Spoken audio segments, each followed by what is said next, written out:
Lately, I have been seeing a lot of posts, especially on LinkedIn, about how people learn languages, whether children are better than adults, what comes easier, what doesn't. And so I wanted to address that as someone with a degree in communication studies and in language studies, a master's degree in languages and culture. So to give you a kind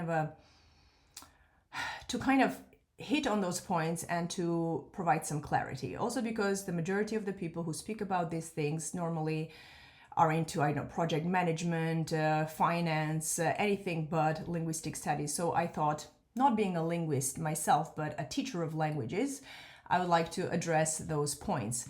Specifically, when people say that children are better than adults when it comes to learning languages, what can come easier and what doesn't. And, there's a lot of noise around this topic and who gets to call themselves bilingual, because that's another thing that we've been seeing.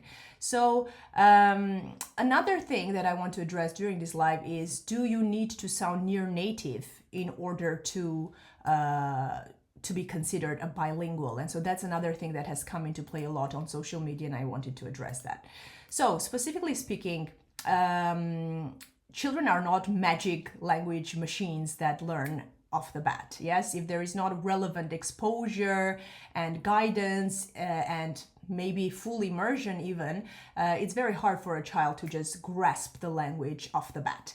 And no adult, I'm going through this very quickly, no adult is ever too late for learning languages. Again, a lot of things can play a factor in how well they are learning languages, right? So children often learn in immersion context, whereas adults often learn in a structured or limited exposure context. And it's not the biology here, it's more of the environment and the use of the language that they make. So we can say that children have more time and less ego when it comes to learning language, whereas adults have a stronger metacognitive skill and explicit grammar awareness that's going to help them acquire languages. But another factor then comes into play as to what is bilingual. How can we define ourselves as bilingual? Is it when we come near to a near native model of speech that we can consider ourselves bilingual? Is it, at A1, A2 level of knowledge of another language? Are we then magically bilingual then? So I wanted to address that as well. So everything depends on really how much of the language do you use in your daily life? Apparently, no one is going to test their skills in two languages to see that, apart from some non-native speakers who are required to, like myself, for instance. So if you are in an immersion situation, the language of daily life, if you're using this additional language or the second, third, fourth language in a daily life, you can call yourself a bilingual. If you are frequently using this language and you're able to communicate, understand, comprehend sentences and interact with other people, you can call yourself a bilingual. If you have an emotional investment in learning a language and you understand 90% of it, you can call yourself a bilingual. And then also it comes to your identity and belonging, specifically when we're talking about people who speak the language with an accent. Again, accent says nothing about the quality of the language that you speak. It simply says more about how you identify yourself as. I read a study years ago about how your love for a specific culture or nation can make you speak more or less like that nation, or like a specific accent or a regional speech of that specific place. So it always depends on your own feeling of like who you are, what you want to sound like, who you want to emulate or imitate, and the love of the language that you have that is specifically tied to a culture, right? So all of those things make a difference. And also learning languages when language is part of your daily environment, as I said, I'm reading my notes here, does not mean that you necessarily have to be surrounded by native speakers, but when it comes to a daily use of your language of your life, then the key factors are the frequency of use, not who you are talking to specifically, yes? There can be a social necessity as well. So there is no age when language learning just shuts down. That's not possible. My parents were 37 and over when they learned 2 additional languages, and they continuously use these languages to communicate, because in our case it's a full immersion kind of a setting, and they do speak with an accent. However, they use the language in their everyday lives confidently. I speak the language as well.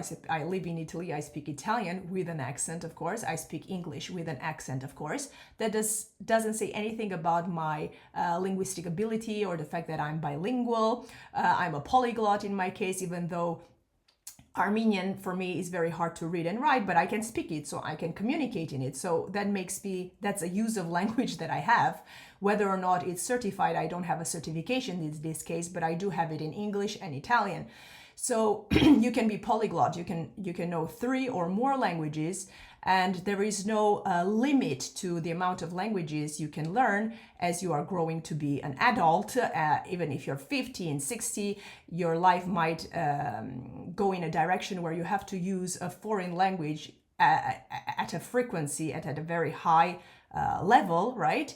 And so what happens is that you're going to use that language, and yes, you're going to consider that as an additional language that you speak. So you can consider yourself being a bilingual. So there are strong barriers, of course, when you're learning language. For example, if you don't have access to that language, if you don't have exposure, the time and the belief you have about learning languages obviously creates a sort of a barrier, yeah?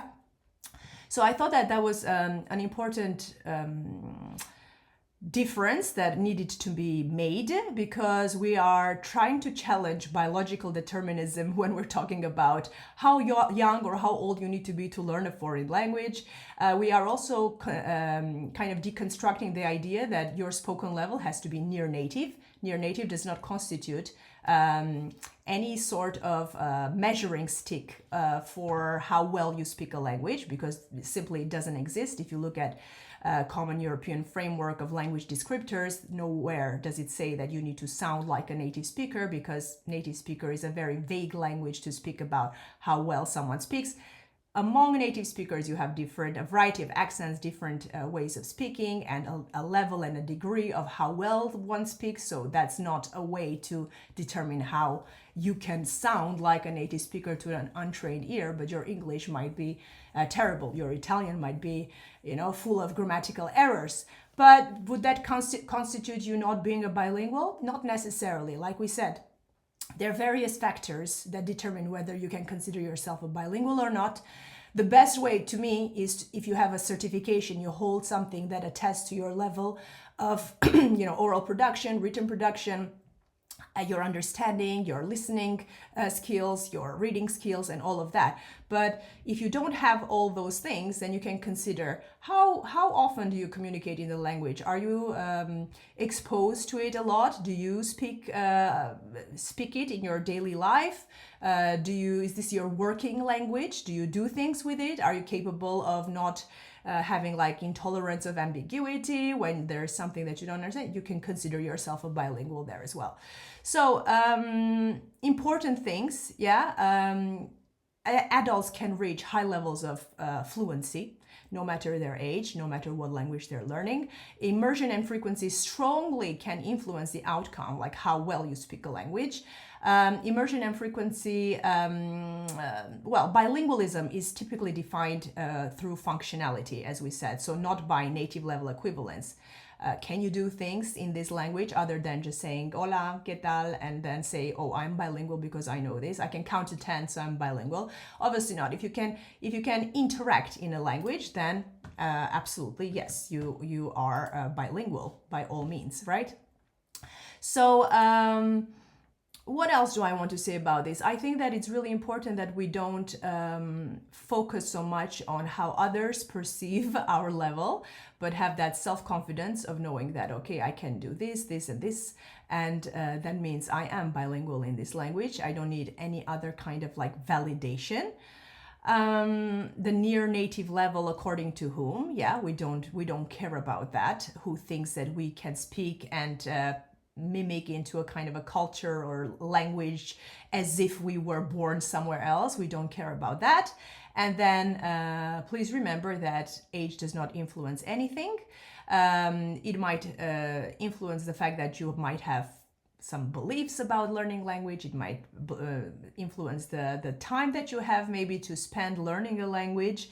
But I'm speaking from a personal perspective, being I've been a foreigner in every country since the age of 6, and language was tied very much to my survival and my identity building. So I really had to speak the languages that I knew in order to, have some sort of a transactional how do I call it? I had to use the language in a transactional way in my daily life, because though that was in a full immersion context, those were the languages I had to learn to speak and use in a daily scenario, right? So I think it's really important that we bear that in mind. And when we hear people speaking about who is considered bilingual and trilingual and a polyglot, from people who themselves have never had that change of context, change of scenario, and all they base their evidence of being bilingual or not is a textbook definition or someone's idea and perception of them, whether they can mimic the right accent. Well, that is totally false, and it's a myth. So whatever age you are, it is totally possible to master a language. And yeah, that's all I have to say. I think it's important that people who do know about language acquisition share their views on it, instead of listening to these fear-mongering marketing tactics that say that you need to really hurry up with your child's learning skills, because if they don't start young, then they will never learn a language. That is untrue.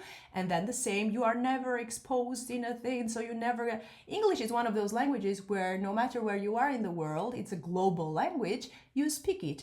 And you can find people that speak it. Well, other languages as well. You can find small communities everywhere in the world. That's why we talk about, this minoritized or marginalized communities coming out from their little caves and spreading their wings and really showing that they can